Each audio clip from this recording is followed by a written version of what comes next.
मागील भागात तुम्ही पाहिले होते की नीम गावामधील एका साध्या शेतात फरीशला एक चमकदार सोन्याची बाटली सापडली, ज्याने त्याचे आयुष्य कायमचे बदलून टाकले. त्या बाटलीत सायरा होती, एक प्राचीन जिनी जिच्या शक्ती स्वर्गाला स्पर्श करू शकत होत्या. पण एका चुकीने फरीसचे जग उद्ध्वस्त केले. सायराच्या जादुई चुकीमुळे त्याची प्रिय आजी कायमची नाहीशी झाली. राग आणि दुःखात बुडालेला फरीश अजूनही त्या वेदनेतून सावरू शकला नाही. पण त्याच्या शेवटच्या इच्छेने त्याने सायराला कायमचा आपला गुलाम बनवले होते. आता हे अनोखे जोडपे एका नवीन मार्गावर होते, जिथे प्रत्येक पावलावर नवीन रहस्ये आणि नवीन धोके वाट पाहत होते. सूर्याचे पहिले किरण नीमगावच्या शेतात पडत होते, पर आज हवेत एक विचित्र अस्वस्थता होती.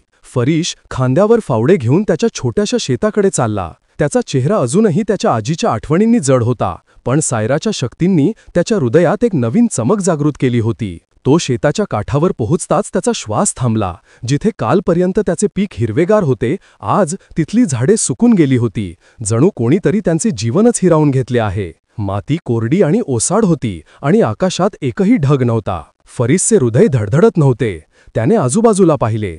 गावातील शांतता आता त्याला व्यापून टाकण्याची धमकी देत होती. त्याने त्याच्या खिशातून सोन्याची बाटली काढली. तिचे तेज सूर्यापेक्षाही जास्त होते. त्याने बाटली हळुवारपणे घासली आणि एक मंद धूर हवेत तरंगला आणि तो सायराच्या आकृतीत रूपांतरित झाला. सायराचा चेहरा नेहमीसारखाच गूढ होता. तिचे निळे डोळे ताऱ्यांसारखे चमकत होते, पण त्यात एक खोल दुःख होते. वेळ वाया न घालवता फरीश म्हणाला, सायरा, माझी पिके मरत आहेत. तू पाऊस आणू शकतेस, असा पाऊस जो माझ्या शेतात पुन्हा जीवन आणेल. फरीशची निरागसता समजून घेतल्यासारखे सायरा हलकेच हसली. तिने बोटे चोळली आणि आकाशात काळे ढग येऊ लागले. डोळ्याच्या झटक्यात पावसाचे थेंब शेतांवर पडू लागले. प्रथम हलके, नंतर जोरदार आणि नंतर मुसळधार पाऊस. पाण्याचे थेंब मातीत शिरत होते आणि वाळलेली झाडे हळूहळू बोकेवर काढू लागली. फरीसचा चेहरा आनंदाने उजळला. तो शेताच्या मध्यभागी उभा राहिला. हात पुढे केले आणि त्याच्या चेहऱ्यावर थंड पावसाचे थेंब जाणवले. त्याचे हृदय धडधडत होते, जणू पाऊस फक्त शेतांनाच नाही तर त्याच्या आत्म्यालाही पाणी देत आहे. सायरा हवेत तरंगत होती. तिचा रेशमी पोशाख चमकत होता, पावसात भिजत होता. फरीशने तिच्याकडे पाहिले आणि हसत हसत तिला पावसात येण्याचा इशारा केला. सायरा सुरुवातीला संकोचली, पण नंतर ती शेताच्या चिखलात उतरली. पावसाचे थेंब तिच्या चेहऱ्यावर पडले आणि तिची निळी त्वचा सूर्याच्या किरणांसारखी चमकली. फरीशने तिचा हात धरला आणि ते दोघेही हसत शेतात नाचू लागले. चिखल त्यांच्या पायांना चिकटला, पण त्यांचे हास्य हवेत प्रतिध्वनित होत होते. फरीशने सायराला त्याच्याकडे ओढले आणि ते दोघेही पावसाच्या लयीत डोलू लागले. सायराच्या नजरा फरीशच्या चेहऱ्यावर खिळल्या होत्या आणि पहिल्यांदाच फरीशचे हृदय इतके हलके वाटले. थंडगार पावसात त्यांच्यात एक उबदारपणा फुलला. फरीशने सायराच्या ओल्या केसांना हळुवारपणे स्पर्श केला आणि सायराने त्याचा हात हातात घेतला. त्यांच्या नजरा एकमेकांना भिडल्या आणि क्षणभर वेळ थांबला. सायराचा रेशमी पोशाख तिच्या शरीराला चिकटला आणि फरीशच्या नजरा अढळ राहिल्या. त्यांच्या चेहऱ्यावर पावसाचे थेंब पडले आणि त्यांच्यात एक अनोखा बंध फुलला. फरीशने सायराला आपल्या बाहूंमध्ये ओढले आणि ते पावसात जवळ आले. हे दृश्य जादू नव्हते किंवा जिन्याची शक्ती नव्हती, तर पावसाच्या थेंबांनी खोलवर गेलेल्या दोन हृदयांचे मिलन होते. फरीशच्या चेहऱ्यावर सायराचा श्वास जाणवत होता आणि फरीशचे हृदय धडधडत होते. हा क्षण त्यांच्यासाठी मौल्यवान होता, जणू पावसाने त्यांच्या जगाला एक नवीन रंग दिला आहे. पण हा आनंद जास्त काळ टिकला नाही. पाऊस इतका जोरदार झाला की शेतात पाणी येऊ लागले. फरीशची नुकतीच जिवंत झालेली पिके आता लाटांमध्ये बुडत होती. झाडे चिखलात बुडत होती आणि शेत तलावात बदलले होते. फरीशचा चेहरा फिका पडला. त्याने सायराकडे पाहिले आणि तिला पाऊस ताबडतोब थांबवण्यासाठी ओरडले. सायराने बोटे उचलली आणि ढग विरून गेले. आकाश पुन्हा निरभ्र झाले, पण शेताचे दृश्य हृदयद्रावक होते.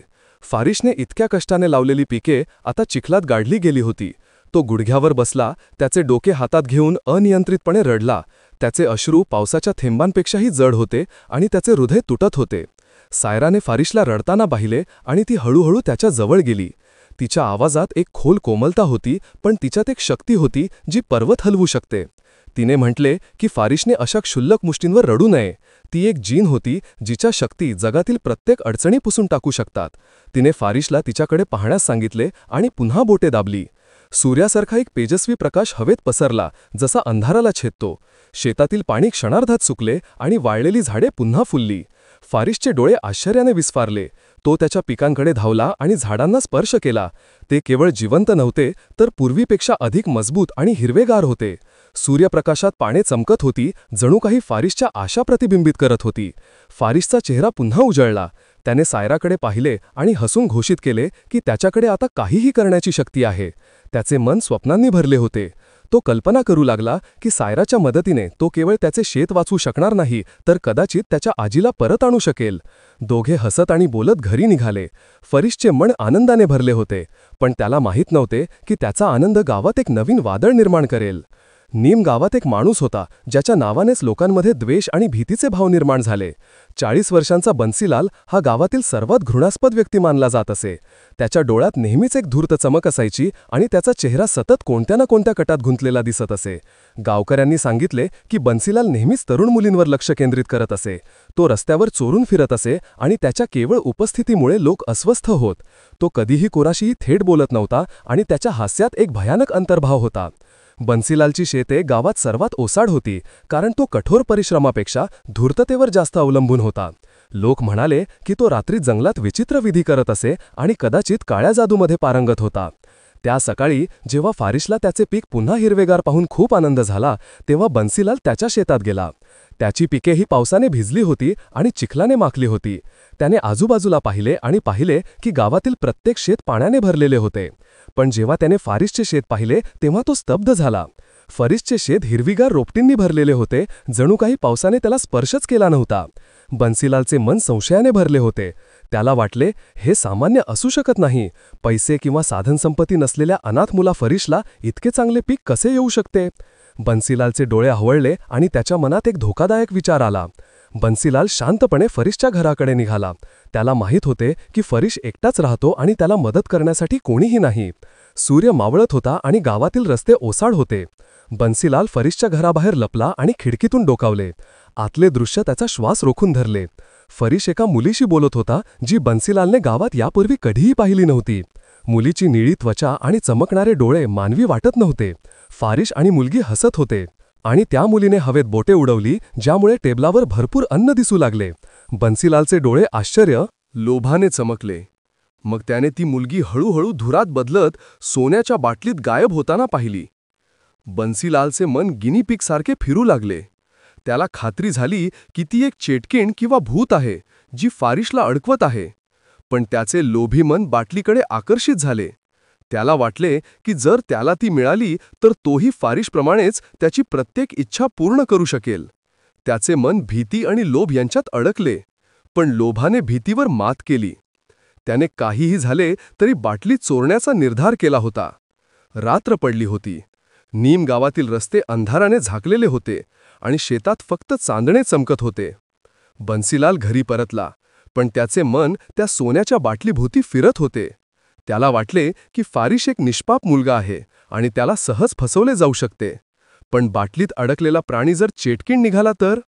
बन्सीलालने त्याची भीती दाबली आणि योजना आखू लागला. त्याने दुसऱ्या रात्री फरिसच्या घरात घुसून बाटली चोरण्याचा निर्णय घेतला. दरम्यान फरिस त्याच्या छोट्या घरात सायरासोबत गप्पा मारत होता. सायराने त्याला प्राचीन गोष्टी सांगितल्या, ज्यात तिने सूर्यवंश लोकांना कशी मदत केली होती आणि तिच्या दयाळूपणामुळे ती कशी अडचणीत आली होती हे सांगितले. फरिस तिच्या बोलण्याने मंत्रमुग्ध झाला, पण त्याला माहीत नव्हते की त्याचा आनंद आणि सायराची शक्ती आता गावात एक नवीन कट रचत आहेत.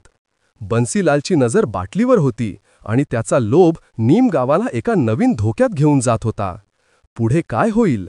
बन्सीलाल सोन्याची बाटली चोरू शकेल का? जर फरिसला बन्सीलालचा कट कळला तर तो त्याला शिक्षा करण्यासाठी सायराच्या शक्तींचा वापर करेल का, की सायराच्या शक्ती फरिसला आणखी खोल संकटात टाकतील? नीम गावाचे रहस्य अधिकच गहिरे झाले होते आणि प्रत्येक वळणावर एक नवीन धोका वाट पाहत होता. ही कथा अजून संपलेली नाही. फरिस आणि सायराची पुढची चाल काय असेल आणि बन्सीलालच्या कटाचा निकाल काय असेल हे जाणून घेण्यासाठी भाग 3ची वाट पहा. जर तुम्हाला आमचे प्रयत्न आणि हा व्हिडिओ आवडला असेल तर कृपया एक लाईक करा. अशाच प्रकारच्या आणखी चांगल्या व्हिडिओंसाठी आमच्या चॅनलला सबस्क्राईब करा आणि आम्हाला कमेंटमध्ये कळवा. पुढच्या व्हिडिओमध्ये भेटू. तोपर्यंत बाय.